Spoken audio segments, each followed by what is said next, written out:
This rivalry wasn't just about consoles, this was a war. A battle for playgrounds, for living rooms, and for the very soul of a generation. Nintendo, the undisputed king, a monolith of family-friendly perfection.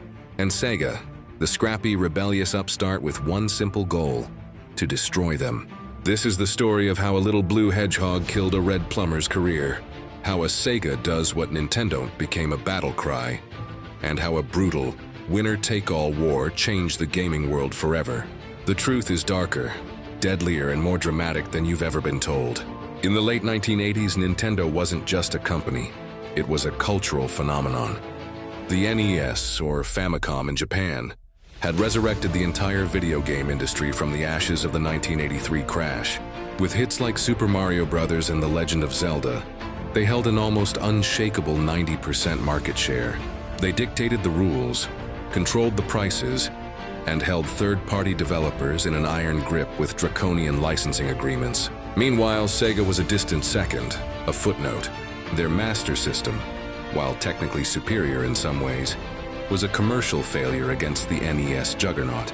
They were outmatched, outgunned, and outmaneuvered.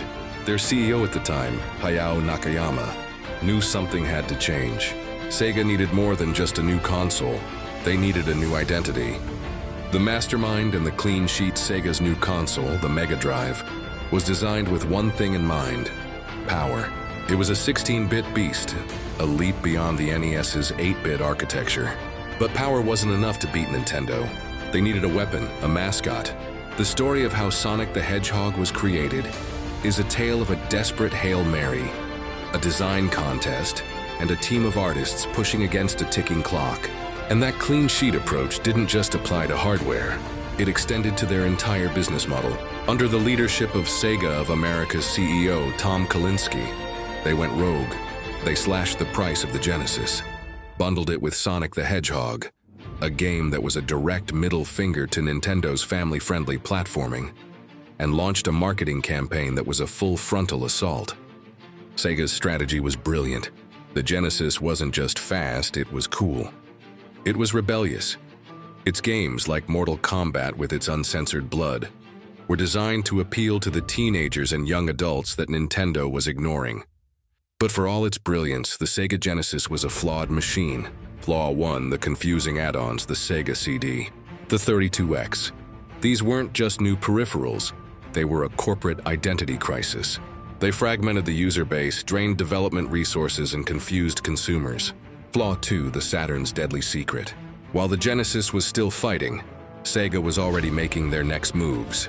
But their next console, the Sega Saturn, was a nightmare to develop for. It had 2 CPUs, a complex architecture that developers hated. It was an engineer's dream and a programmer's nightmare. Flaw 3, the early launch. Tom Kalinske reportedly begged Sega's Japanese leadership not to launch the Saturn early. But in a desperate attempt to preempt the Sony PlayStation, they did. The surprise launch in May 1995 was a disaster, alienating retailers and consumers alike. Despite these self-destructive tendencies, the Genesis was a track monster.